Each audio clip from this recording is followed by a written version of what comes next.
दोस्तों, एक वीडियो है जो कि सोशल मीडिया के ऊपर बहुत तेज़ी के साथ वह वीडियो वायरल होती है और उसको दिखाकर कहते हैं कि प्रशासन की जो कमेटी है ने मुझे दबाने की कोशिश की गई है और मैं अपनी बेटी का जो अंतिम संस्कार है वो करने के लिए तैयार हो जाता हूँ। और कई दिनों से वह अपनी जो बेटी है उसका अंतिम संस्कार नहीं कर रहे थे, इसीलिए वह जो उसकी खबर है, यह मामला है, यह पूरे प्रदेश में एक चर्चा का विषय है, वह बन जाता है। और जैसे ही यह वीडियो है यह वायरल होता है तो लोग फिर सड़कों पर उतर आते हैं और तकरीबन हजारों की संख्या में लोग हैं वह इस गांव में पहुंच जाते हैं और इस पिता के पास पहुंच जाते हैं और इस पिता से पूछते हैं कि आखिरकार तुम क्या चाहते हो। फिर ये पिता कहता है कि मैं चाहता हूं कि जो मेरी बेटी के पोस्टमार्टम हुए हैं, जो कि एक पोस्टमार्टम और 2 पोस्टमार्टम, मैं उन पोस्टमार्टम रिपोर्ट से संतुष्ट नहीं हूं। मैं चाहता हूं कि मेरी बेटी की जो पोस्टमार्टम है, वह बेटी का जो पोस्टमार्टम है वह दिल्ली एम्स में होना चाहिए और साथ ही मैं इसमें सीबीआई जांच की मांग भी करना चाहता हूं। और सीबीआई जांच के साथ मैं अपनी जो मेरी बेटी के ऊपर लगाए गए इल्जाम है कि उसने अपनी जान है वह स्वयं ने ही ली है, और मैं यह एक दावे के साथ कह सकता हूं कि जो मेरी बेटी है वह अपनी जान कभी भी नहीं ले सकती। और बस इतनी सी बात थी। फिर पूरे गांव के लोग थे वह एक मुख से एक आवाज लगाकर बोलते हैं, तो जो यह आवाज उठाते हैं तो इससे पूरे प्रदेश और सरकार को भी इनके आगे झुकना पड़ता है और इस प्रदेश की सरकार को भी इनकी बातें माननी पड़ती हैं। और आखिरकार वह जो इनकी 2 मांगे थी वह दोनों मांगे मान ली जाती हैं और आखिरकार फिर ये दोनों इसकी मांगे मान ली जाती हैं तो जो आगे का कदम है वह उठाया जाता है। दरअसल आज की इस कहानी के माध्यम से हम यही जानने की और यही समझने की कोशिश करेंगे इस मनीषा टीचर के मामले में शुरू से लेकर आखिर तक हुआ क्या है। नमस्कार, राधे राधे, जय श्री कृष्णा। दोस्तों, मैं पूजा आज जो आपके सामने मैं सच्ची घटना लेकर आई हूँ, यह सच्ची घटना है हरियाणा राज्य की और हरियाणा राज्य का ही एक बिहानी क्षेत्र पड़ता है और बिहानी क्षेत्र का ही एक गांव लगता है लक्ष्मण की डाणी। यहाँ की यह सच्ची घटना है। एक लड़की है जिसकी लाश मिलती है 13 अगस्त 2025 का, नाम जिसका मनीषा है और यहाँ पर एक सिंगानी गांव लगता है और उस सिंगानी गांव के पास में ही एक नहर लगती है और नहर के पास में ही खेतों में इस लड़की मनीषा की लाश मिलती है।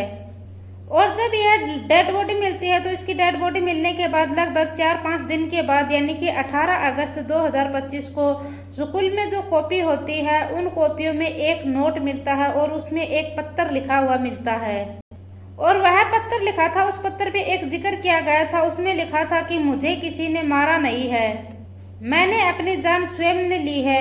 और यह पत्थर लिखा गया था, यह पत्थर इंग्लिश रोमन भाषा में लिखा गया था और इसे हर कोई देखकर हैरान था और गांव में यह बात सुनकर इसकी हर कोई हैरान थे कि जहां जहां तक ये खबर पहुंचती थी वहां वहां तक ये लोग सुनकर हैरान थे कि एक लड़की जिसके पिता मजदूर हैं और जिसके दादा और वह भी थोड़ा सा खेती बाड़ी करने वाले व्यक्ति हैं, इसके घर में भी कोई ज्यादा पढ़े लिखे लोग नहीं हैं, फिर यह लड़की इंग्लिश रोमन भाषा में पत्थर क्यों लिखेगी। और बस यही एक बात थी जिससे यह मामला बहुत ज्यादा गंभीरता से हो जाता है और फिर यह मामला है यह बहुत ज्यादा हाईलाइट हो जाता है। अगर हम पोस्टमार्टम रिपोर्ट के मुताबिक देखें तो उसमें बताया गया है कि मनीषा ने जो कोई कीटनाशक दवाई है वह ली है क्योंकि उसकी जो बॉडी है उसमें किसी कीड़ा मारने की दवाई के अंश मिले हैं और साथ ही जो उसकी डेड बॉडी है उसके ऊपर कोई सीमन नहीं मिलता है। इससे यह भी जाहिर होता है कि उसके साथ कोई रेप नहीं हुआ है और साथ ही उसके साथ कोई जबरदस्ती भी नहीं हुई है। उसकी बॉडी के ऊपर कुछ इस तरह के निशान भी नहीं पाए जाते हैं और इसके साथ ही इस लड़की की जो बॉडी है उसका पोस्टमार्टम पहला पोस्टमार्टम है वह सिविल हॉस्पिटल भिवानी में होता है और यहाँ से जो रिपोर्ट आती है उस रिपोर्ट के ऊपर उस लड़की के परिवार वालों को बिल्कुल भी यकीन नहीं होता है और फिर यहाँ से यह मामला है यह बहुत ज्यादा गंभीर हो जाता है। फिर से इस लड़की का दूसरी बार पोस्टमार्टम किया जाता है और दूसरी बार पोस्टमार्टम इसका रोहतक पीजीआई में किया जाता है। जब यहाँ से इसकी पोस्टमार्टम रिपोर्ट आती है तो और यहाँ पर जो इसका पोस्टमार्टम हो रहा था उसकी यहाँ पर वीडियोग्राफी भी की जाती है और इसके जो पोस्टमार्टम थे उसमें बड़े बड़े एक्सपर्ट लगाए गए थे और उन एक्सपर्टों ने जो जांच दी थी, जो मेडिकल रिपोर्ट दी थी, उसमें बड़े बड़े जो सुपरडेंट थे, जो रोहतक के पीजीआई के डॉक्टर कुंदन मित्तल थे, वह इसे लीड कर रहे थे। और साथ ही फोरेंसिक पैथोलॉजी, साथ ही यह मेडिसिन के जो कि एक्सपर्ट प्रोफेसर होते हैं वह भी इसमें शामिल होते हैं। वह सभी की एक ही बात कहनी है कि उनका कहना है कि बॉडी के ऊपर कोई निशान नहीं है, किसी ने इस लड़की के साथ जबरदस्ती करने की कोशिश नहीं की है और ऐसा लग रहा है जैसे कि उसे किसी चीज से काटेंगे तो उसे जैसे कि एक निशान है, वह निशान शार्प की जैसा निशान है, लेकिन वह काटा नहीं गया था। उसे देखकर ऐसा लग रहा है कि किसी जानवर ने इसे खाने की कोशिश की गई है। और यहाँ पर एक तरफ तो कहा जाता है कि इसने कीटनाशक खा लिया है और दूसरी तरफ यह कहा जा रहा है कि जो इसकी बॉडी है उसको किसी जानवर ने खाया है। अगर उस जानवर ने इस लड़की की जो बॉडी था उसका कुछ हिस्सा खाया था तो वह जो जानवर है वह न तो किसी डॉग स्क्वाड की टीम को मिलता, न ही किसी पुलिस टीम को मिलता, न ही किसी फोरेंसिक टीम को वह जानवर मिलता है, क्योंकि इस बॉडी का जो अंश है वह तो उस जानवर ने भी खाया था। इस बॉडी में जो कीटनाशक इस लड़की ने लिया था वह उस जानवर की बॉडी में भी तो गया है। लेकिन यह सब बात तो साबित नहीं कर पाते हैं, लेकिन जैसे जैसे बात आगे बढ़ती है वैसे वैसे ही यह कहानी है यह दिन प्रतिदिन बढ़ती ही बिगड़ती ही जाती है। दरअसल अगर हम इस हिस्ट्री के बारे में जानने की कोशिश करें तो हम बात करें 11 अगस्त 2025 की। एक लड़की है वह अपने घर से निकलती है ढाणी लक्ष्मण से और यह सिंगानी में एक प्ले स्कूल होती है। उस स्कूल में यह लगभग 1-1.5 महीने पहले ही उस स्कूल को ज्वाइन किया था और इस लड़के का इस स्कूल में रोज जाना रोज आना था। लेकिन जो 11 अगस्त 2025 की यह तारीख थी, यह तारीख कुछ अलग थी। जो लड़की है वो अपने परिवार से कहकर जाती है कि वो आइडियल कॉलेज में जाएगी और वह अपने घर वालों को कहकर जाती है कि वहां पर वह नर्सिंग का फॉर्म लेगी, बीएससी नर्सिंग का।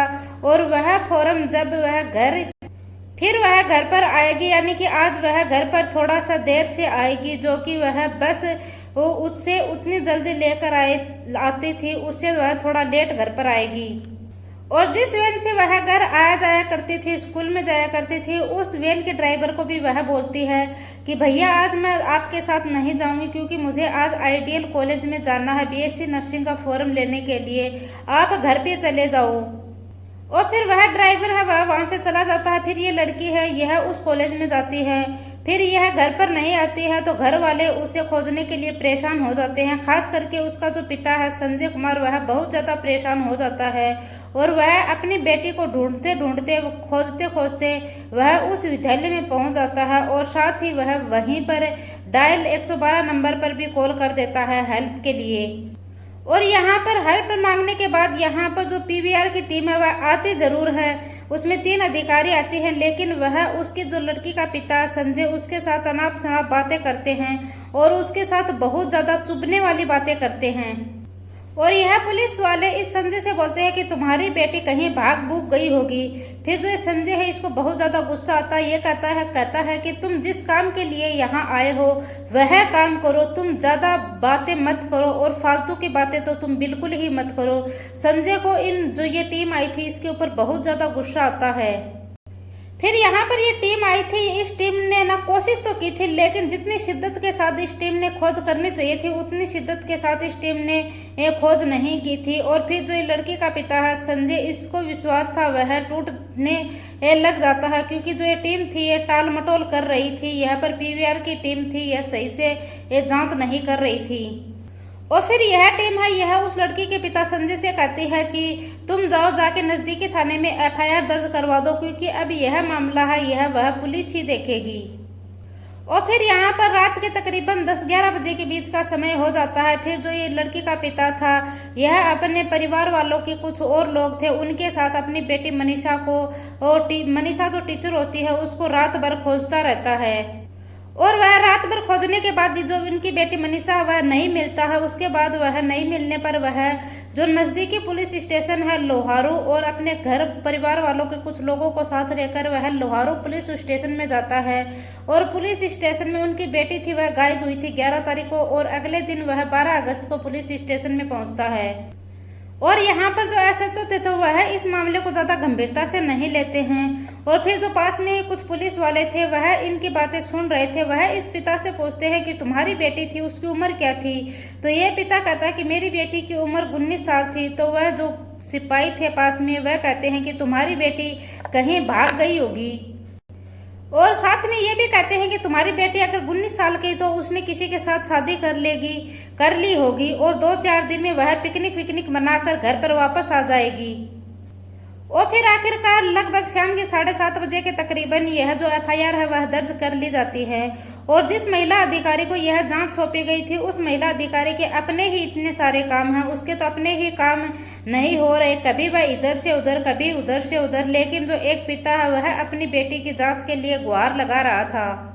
और यही कारण है कि जो एक पिता था उसका जो विश्वास था वह जो पीवीआर थाने की टीम थी उसके ऊपर जम नहीं पाया था, और साथ ही जो पुलिस थी उसके ऊपर भी उस पिता का विश्वास था वह टूट सा गया था। और परिवार वाले लोग, घर वाले लोग बहुत ज्यादा परेशान थे। और फिर अगली तारीख आती है 13 अगस्त 2025 को। सिंघानी का एक गांव लगता है, और उस गांव में नहर है, और नहर के पास एक बाजरे का खेत होता है जो कि एक आम रास्ता होता है। और उस बाजरे के खेत के किनारे के ऊपर उस जो लड़की है मनीषा, उसकी डेड बॉडी पड़ी हुई थी। लेकिन जिस रूप से इस मनीषा की बॉडी मिली थी उसकी किसी ने कल्पना नहीं की थी, क्योंकि जो उसका नीचे का हिस्सा था वह बिल्कुल सही था, उसमें कोई दिक्कत नहीं थी। लेकिन जो उसका चेहरा था वह पूरी तरह से बिगाड़ा गया था, जो उसकी गर्दन थी वह भी कटी हुई थी। और इसके चेहरे को देखकर कुछ ऐसा अंदाजा लगाया जा रहा कि इसके चेहरे के ऊपर तेजाब डाला गया हो, और कोई ज्वलनशील पदार्थ था जो इसके चेहरे पर डाला गया था। बस यह बात थी, और यह बात सोशल मीडिया के ऊपर बहुत तेजी से वायरल होने लग जाती है। और यहाँ पर लोगों में गुस्सा है वह उठना शुरू हो जाता है। फिर 14 अगस्त 2025 को लोगों ने सिविल अस्पताल में जो परिजन थे उसके, वह सिविल अस्पताल में धरना देना शुरू कर देते हैं। और फिर जैसे जैसे बात आगे बढ़ती है तो लोगों को भी सड़कों पर उतरना शुरू हो जाते हैं, और यह बात है और यह शव लेने से भी एकदम से मना कर देते हैं। और लोगों का गुस्सा और आक्रोश वह बहुत ज्यादा बढ़ जाता है। उन्हें सोशल मीडिया के माध्यम से पता चलता है लोगों को कि जो ये पुलिस थाने वाले लोग हैं यह भी इनको ऐसे बोलते हैं, और जो पीवीएनआर की टीम है वह भी इन लोगों को ऐसे ऐसे बोलती है। साथ ही जो इस लड़की की जो पहली पोस्टमार्टम रिपोर्ट आई थी उसमें पता चल जाता है कि जो 16/1/2 यानी कि 16 सेंटीमीटर का लंबा और 29.5 यानी कि 29 सेंटीमीटर चौड़ा इस लड़की के ऊपर घाव मिला था। यह कैसे हुआ, क्यों हुआ, यह सवाल थे, और परिवार वाले जानना चाहते थे कि पुलिस बताना चाहती थी। पुलिस बताया कि आखिरकार यह सब क्यों हुआ है, कैसे हुआ है। और यहाँ पर पुलिस जो बताना चाहती थी, पुलिस वालों की बातों के ऊपर परिवार का बिल्कुल भी यकीन नहीं होता है। परिवार वालों को पुलिस के ऊपर बिल्कुल भी भरोसा नहीं था, क्योंकि पुलिस ने तो परिवार वालों का भरोसा था वह पहले ही छीन लिया था। और जो पीवीआर की टीम है वह पहले ही जो उसके परिवार वाले हैं उसका भरोसा तोड़ दिया था, और साथ ही जो पुलिस थाना वाले हैं वह भी उसके जो घर वालों का पहले से भरोसा तोड़ देते हैं। और 15 अगस्त 2025 को परिजनों ने पोस्टमार्टम रिपोर्ट की फिर से मांग की, तो यहाँ पर दोबारा से पोस्टमार्टम रिपोर्ट हो जाता है। फिर 16 अगस्त 2025 को यहाँ पर बाजार है वह बंद कर दिए जाते हैं, दिल्ली रोड के ऊपर जाम कर दिया जाता है। और यहाँ पर लगातार मामला है वह बढ़ता ही जाता है, और फिर मामला इतना बढ़ जाता है कि जो एसपी है उसका भी ट्रांसफर करना पड़ता है, और सीएम खुद, मुख्यमंत्री खुद इस मामले की मॉनिटरिंग करना शुरू कर देता है। आखिरकार पुलिस की यह जो पीवीआर की टीम आई थी जिसमें SI Anup, SP Dharmendra constable और पवन और लोहारू थाने के एसपी होते हैं जो कि शकुंतला, इन सभी के ऊपर भी कार्रवाई होना शुरू हो जाती है, और एसपी के ऊपर भी कार्रवाई करना शुरू कर देती है, और साथ ही जो टीम है इसको भी बदल दिया जाता है। आखिरकार यह फिर मामला है यह और आगे बढ़ जाता है, और यह मामला बहुत ज्यादा बढ़ जाता है। आखिरकार फिर मैंने यह मामला आगे बढ़ गया तो फिर मैंने शुरू में ही कहा था कि रामसर गांव से कभी पार नहीं ही बसती है और गांव के लोग हैं, जब वह इकट्ठा होते हैं तो पूरा हरियाणा एकजुट होकर आवाज पहुंचाता है और पूरे लोग हैं हरियाणा के वह इकट्ठा हो जाते हैं और साथ ही पूरे प्रदेश के पूरे देश के लोग इसके खिलाफ आवाज उठाना शुरू कर देते हैं।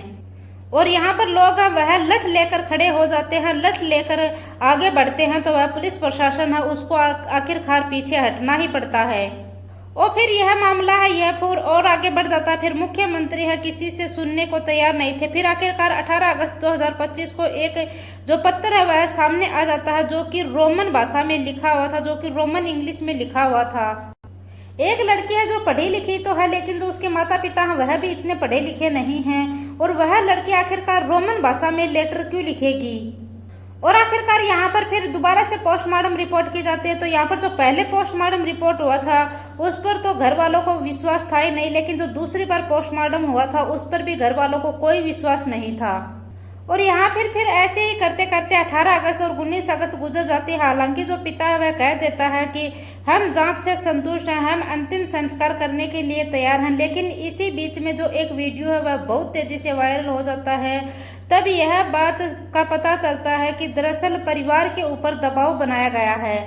और जैसे ही ये जो दबाव की बात है यह लोगों के सामने आती है, फिर से जो लोग थे सैकड़ों की संख्या में लोग यहाँ पर सड़कों पे उतर आते हैं। और फिर इस मामले में दो मांगे हैं वह सामने निकल कर आती हैं। वह कहते हैं कि हमें पहले तो सीबीआई जांच के चाहिए, हमें किसी भी हालत में इस लड़की की जो मर्डर हुआ है या इसने कीटनाशक खाया है उसमें हमें सीबीआई जांच करवानी है। और दूसरा ये कि जो इसका पोस्टमार्टम रिपोर्ट आई है इस पर हमें बिल्कुल भी विश्वास नहीं है। हमें इस लड़की का जो पोस्टमार्टम है वह दिल्ली के एम्स में जाना चाहिए, हमें वहां से पोस्टमार्टम रिपोर्ट करवानी है। और फिर परिवार वाले यह मांग करते हैं तो जो फिर मुख्यमंत्री है वह ट्वीट करता है और कहते हैं कि लिखते हैं कि जो हमारी भिवानी की बेटी है, बेटी मनीषा और उसके परिवार को हमें न्याय दिलाने के लिए प्रदेश सरकार और पुलिस प्रशासन पूरी गंभीरता के साथ और पारदर्शिता के साथ हम यह कार्य कर रहे हैं। और मैं स्वयं लगातार इस मामले की मैं रिपोर्ट ले रहा हूं और जो पूरी मांग के आधार पर हरियाणा सरकार निष्पक्ष जांच के लिए इस केस की सीबीआई को यह केस सौंपा जा रही है और इस मामले में पूरा न्याय है यह किया जाएगा। और पहली उम्मीद है यह जग जाती है और दूसरी उम्मीद जग जाती है। उस लड़की का जो डेड बॉडी थी उसको दिल्ली जो एम्स में लेकर जाया जाता है और साथ ही जो इसके परिवार के है उसके 3 सदस्यों की भी इस लड़की की डेड बॉडी के साथ लेकर जाया जाता है। और साथ ही जो इस लड़की के परिवार वाले हैं उनका कमेटी का विश्वास था वह पहले टूट गया था, इसीलिए वह विश्वास को जीतने के लिए यहाँ पर कुछ न कुछ तो करना ही पड़ता है। लेकिन जो गांव है जिस हालत में बनती है चलती रहती है। और इस गांव का जो ये गांव था लक्ष्मण की ढाणी, इस गांव के लगभग 5 किलोमीटर दूर के एरिया में जो रोक वाहन है वह लगा दी गई थी और आरएफ की जो यानी कि ट्रैफिक एक्शन पर लगा दिया गया था। साथ ही जो 3 जिलों की टीम थी, पुलिस थी, उनको फोर्स को यहाँ पर तैनात कर दिया गया था। इस गाँव को चारों तरफ से नाकाबंदी कर दिया गया था। और साथ ही भिवानी और चरखी दादरी में जो इंटरनेट सुविधा थी वह भी बंद कर दिए गए थे। और साथ ही जो ये गांव वाले ये वीडियो देखते हैं, जो वीडियो वायरल होता है गुस्से में, तो ये रास्ते भी बंद कर देते हैं ईंट पत्थर लगाकर और साथ ही पेड़ काट कर रास्ते बंद कर दिए जाते हैं। और फिर बात है यह बहुत ज्यादा आगे बढ़ जाती है। जो बात मैंने शुरुआत में की थी वही बात मैं फिर से रिपीट कहती हूँ कि गाँव से और राम से कभी पार नहीं बजती, ऐसे ही इस गाँव के। और वाकई में ही दोस्तों जब यह पोस्टमार्टम रिपोर्ट आ जाएगी, क्योंकि यहाँ पर पोस्टमार्टम रिपोर्ट है वह एक्सपेक्ट करेंगे, तो परिवार वाले हैं वह भी इस बात को मानने के लिए तैयार हो जाएंगे।